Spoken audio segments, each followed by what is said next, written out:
Maaliwalas, maliwanag, makulay, at libre.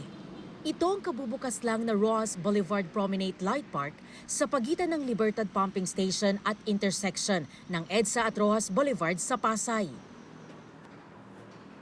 Dito sa Light Park, maraming lighting installations ang pwedeng mabisita. May tunnel lights na pwedeng-pwede nyong rampahan. May gravity lighting, pole lighting, at dandelion lights. Meron ding seating area na pwedeng mapagtambayan ng mga bisita.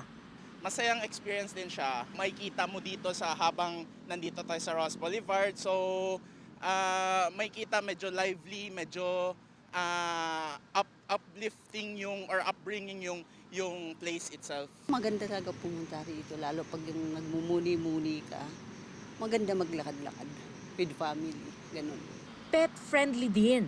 Dati usually I walk my dog on the street at night, no? Pero siyempre may halong kaba, but this is a good place. Ayon sa management, plano nilang magtayo ng play area para sa mga bata.